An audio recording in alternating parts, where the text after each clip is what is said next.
The wind moved softly across the Arizona land, carrying with it the quiet sounds of the winter night. The stars were scattered above like tiny lamps lighting the wide open sky. The land was rough, dry, and silent except for the whispering wind. It was the kind of night where every sound felt louder, every movement sharper. Near a narrow frozen ravine, a young woman lay still on the cold ground. Her name was Naya. She was an Apache woman about 20 years old with long dark hair tangled with dust and snow. Her clothes were thin against the sharp cold, and her bare feet pressed into the frozen dirt. Her breath came in slow, uneven waves. She had been left behind. Earlier that day, Naya's people had been moving through the hills. There had been tension in the air for weeks, unspoken fears, sudden movements, the way people spoke in whispers. Everyone knew the land was changing. Settlers were moving in. Soldiers were patrolling. Tribes were watching one another closely. When a sudden clash broke out between rival groups, it turned everything into confusion. In the rush, the tribe had pulled back, believing Naya would not survive. She was weak from the cold and too far to keep up. Now only the open land and the sound of the night surrounded her. Far away, a sound rose, a long, low howl. Then another joined it. The wolves had begun their night's wandering. Their calls carried across the canyon like soft, echoing bells. Naya turned her head slightly. She could not run. She could only listen. A few miles away, a man named Samuel Briggs was riding alone. Samuel was a cowboy in his late 30s, tall, with a sun-worn face and calm gray eyes. His hat was pulled low to keep the cold air off his ears. He sat firm in the saddle, guiding his horse along a path he knew well. It wasn't a road, just a rough line through the land, used by cattle hands like him when bringing animals from one camp to another. Samuel was used to silence. He liked the way the land sounded at night. It reminded him that the world was bigger than him, that it moved on whether he was happy, tired, or angry. He didn't talk much to other people. Life had taught him to keep his own company. Out here, words didn't mean much. Actions did.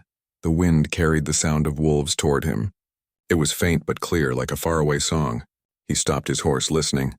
Wolves were not a surprise out here. They lived in the valleys and hunted at night. But something in the sound made him pause. It wasn't just one wolf. It was a pack, and they were close. Samuel tilted his head, narrowing his eyes toward the sound. He felt a quiet pull inside, a mix of habit and instinct. He reached down and patted his horse's neck. "Easy," he whispered. The horse snorted softly, its breath clouding in the cold. He guided the horse toward the direction of the sound. Slowly, carefully. The moon was bright enough to see the outline of the land, the dips, the rocks, the patches of frozen brush. His boots made soft creaks as they brushed against the stirrups. As he rode closer, the howls grew louder. Then he saw movement near the ravine, a group of shapes, dark, low to the ground, wolves, 5 or maybe 6 of them. They moved like shadows, circling something on the ground. Samuel's eyes narrowed. He leaned forward slightly in the saddle. There was someone down there. A person. For a moment, his mind offered the easier choice, turn away. This wasn't his business. People disappeared in the desert all the time. And these weren't safe times. Settlers and Apache people didn't trust each other. Helping someone from the other side could mean trouble.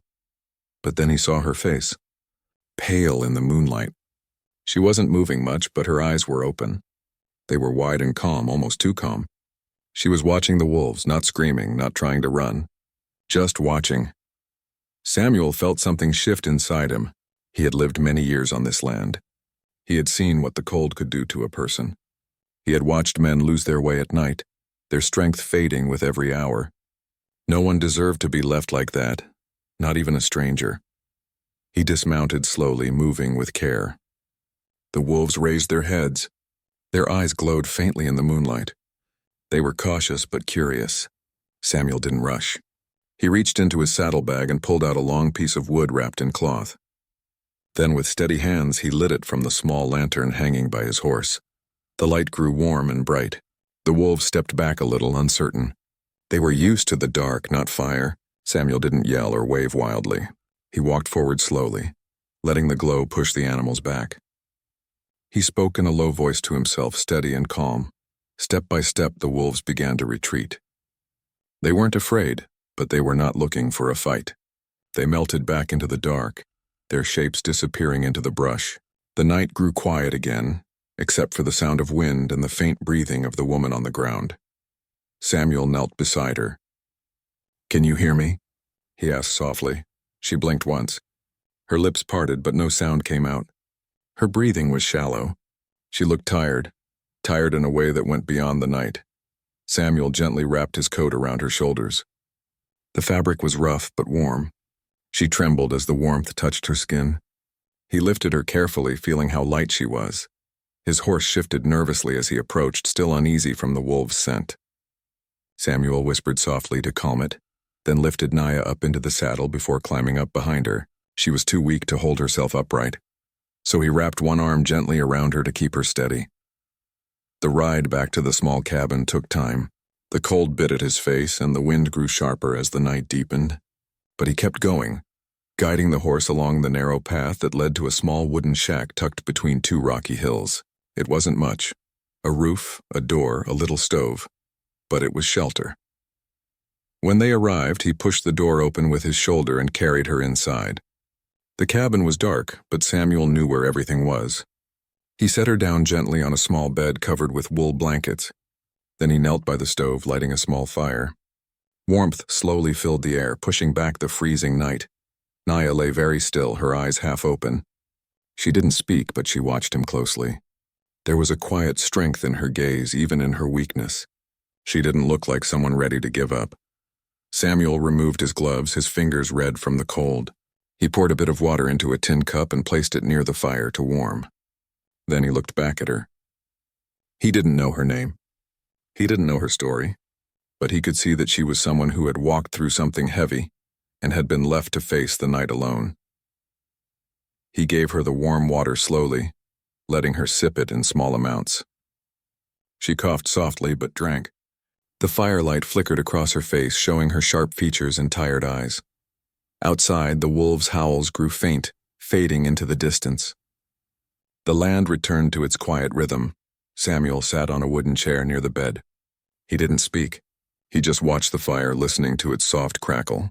He had helped people before, strangers lost in the storm, travelers who ran out of food. But this felt different. The land between settlers and Apache tribes was full of sharp lines. Helping someone like her could bring trouble, but leaving her behind would have been worse. Naya closed her eyes slowly. She wasn't safe yet, but she was warm, and for the first time in hours the fear of the night was gone. Samuel leaned back in the chair, his hat tilted forward slightly. He didn't know what the next day would bring, but he knew he had made the only choice he could. Outside, the wind continued to move softly through the land, carrying with it the quiet promise of a story that had only just begun. The first light of morning slowly touched the hills, turning the cold gray land into a soft golden color. Inside the small wooden cabin, a gentle warmth filled the air from the fire Samuel had kept alive through the night. The flames made quiet crackling sounds as they licked the wood, a steady reminder that the darkness had passed. Naya opened her eyes slowly. Her body still felt weak, but the sharp cold had faded. She saw the cowboy sitting by the stove, his hat tilted down a little. He wasn't sleeping, not fully, but resting with his head lowered and his arms crossed. It was clear he had stayed awake most of the night. For a moment, she just watched him quietly. She didn't know this man. She didn't know why he had helped her. In her world, strangers from outside her tribe were not to be trusted, and yet he had shared his fire, his coat, and his shelter. He had saved her life. Samuel lifted his head slightly when he noticed her moving. Their eyes met for the first time in the soft light of day. It was a quiet moment with no words spoken, yet something passed between them, an understanding that neither could fully explain. "Morning," he said softly, his voice low and calm. Naya didn't speak. She didn't know his language well, and her voice was still weak. But she gave the smallest nod, just enough for him to see that she understood. He poured some warm water into a tin cup and handed it to her carefully. Her hands trembled as she took it, but the warmth from the cup spread through her fingers like sunlight after a storm. She drank slowly. Outside, the land was quiet, but not completely. In the distance, the sound of horses and voices traveled faintly through the cold air. Samuel's eyes narrowed. He stood up and walked toward the small window to listen more carefully. There were people out there. He knew what that meant. Word had spread quickly. Things always did out here. If someone had seen him riding through the night with a woman from the Apache tribe, others might come. Settlers would be curious, maybe suspicious. And it wasn't just the settlers. The Apache people would also be searching. Samuel turned back toward Naya. She was watching him closely, as if she already understood the danger without him saying a single word. Her eyes were calm but alert. "You're not safe here," he said softly. She couldn't understand every word, but she understood the meaning from his voice, his hands, his steady eyes. He moved toward a small wooden chest by the wall. Inside, he kept a few supplies: food, a blanket, and a map he rarely used. He started to pack quickly, his movements steady and quiet. He wasn't afraid, but he knew what was coming. Naya slowly pushed herself to sit up. Her body ached, but strength was returning in small waves. She wrapped the coat tighter around herself. She wanted to move, to stand, to leave before trouble came. She didn't want to bring danger to the man who had helped her. When Samuel opened the door, the morning air rushed in, cold but fresh. The land stretched out in every direction. Open fields, low hills, scattered trees. The world felt wide and restless. He helped her outside, supporting her gently so she wouldn't fall. His horse waited by the fence, pawing at the frozen ground. Naya took a deep breath of the cold air. The wind carried distant voices again. They were getting closer. She didn't need to ask who they were. She already knew. The two of them moved quickly.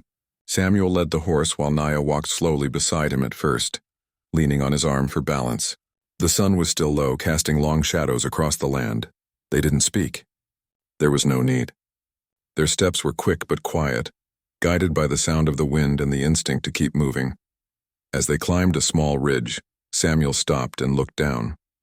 Below, on the other side of the valley, he could see two groups approaching from different directions. One group was made up of settlers. He recognized the way they rode, their hats and their straight lines. The other group moved differently, quieter, blending with the land. They were Apache scouts. Naya saw them too. Her heartbeat quickened. She didn't know how this would end. She only knew that both sides would look at her differently, one with distrust, the other with questions. Samuel's jaw tightened. He knew he could not outrun both groups. He also knew hiding would only delay the moment. So he made a choice, a quiet, steady choice. "We'll meet them here," he said softly, almost to himself. Naya's eyes searched his face. She saw no fear there, just calm. The same calm she had seen when he had faced the wolves the night before. They waited on the ridge as the two groups came closer. The land seemed to hold its breath. The wind slowed. Even the birds were silent. The settlers reached first, stopping their horses a short distance away. They stared at the cowboy and the Apache woman beside him. Murmurs passed through them. A few minutes later, the Apache scouts arrived. They dismounted quietly, their steps light. Their leader, an older man with deep lines on his face, stepped forward. His eyes went straight to Naya. She took a step toward him, her voice soft but clear. She spoke in her language, telling him what had happened, that she had been left behind, that the wolves had come, that the man beside her had saved her. Her words were slow but strong. The leader listened carefully. His eyes moved from her to Samuel. The air between the two groups grew tense. No one spoke for a long time. Samuel stood still, hands lowered at his sides, making no sudden moves. He knew every eye was on him. He didn't need to explain what had happened. Naya had already spoken for him. The Apache leader finally nodded once. It wasn't a smile, but it was a sign of respect. He raised his hand slightly, not in anger, but in quiet acknowledgement. The settlers shifted uneasily, watching this silent exchange. There had always been a wall between them and the Apache people, but now here was a cowboy standing side by side with a young Apache woman. It was something they were not used to seeing. No one cheered. No one clapped. The moment was quiet, heavy, but it meant something. Naya turned to Samuel. Her eyes said what words could not: gratitude, trust, a promise remembered. She walked toward her people slowly, wrapped in his coat. The older man placed a hand on her shoulder gently. They helped her onto a horse and began to ride back toward their camp. Samuel stood there watching them go. The sun climbed higher, lighting the valley. The settlers eventually turned their horses and left as well, talking quietly among themselves. They didn't understand everything they had seen, but they knew something had happened that didn't fit the old patterns. Samuel walked back to his cabin alone. The land felt quieter than before. The wind had changed just a little. Inside the cabin, he found the faint mark where she had rested by the fire. Her presence lingered in the air, a reminder of a night that had broken a quiet rule of the land. Weeks passed. Winter slowly softened its grip on the land. Life returned to its usual rhythm. Samuel worked with his cattle, rode the trails, and spent many quiet nights alone by the fire. But sometimes when the wind blew softly through the hills, he thought of the night he heard the wolves and the young woman with the steady eyes. Far away, in the Apache camp, Naya too carried the memory. She told her people about the man who had given her his coat, who had fought the night not with anger but with courage and calm. It became a quiet story, passed softly among the campfires. They never made a grand promise to each other. There were no loud words, no shaking of hands. But in a land divided by walls of fear, something had shifted between two strangers on a cold winter night. The story traveled slowly, carried by whispers. Some people believed it, some didn't. But those who did spoke of it as a reminder that even in the hardest places, kindness could appear where no one expected it. Samuel never saw Naya again, but he carried the memory like a hidden ember, a small warm thing that stayed with him. He had not changed the world. He had not built peace between two sides, but he had reached out to save one person, and sometimes that was enough to make the wind sound different. Naya too carried the memory, tucked deep in her heart. In a world of mistrust, she had seen something else, a man who chose to help when it would have been easier to turn away. And so, their story became part of the land itself, blending with the wind, the hills, and the quiet night songs. It was not a story of loud triumph, but of quiet courage. A bond formed not by words but by a shared moment when one life saved another.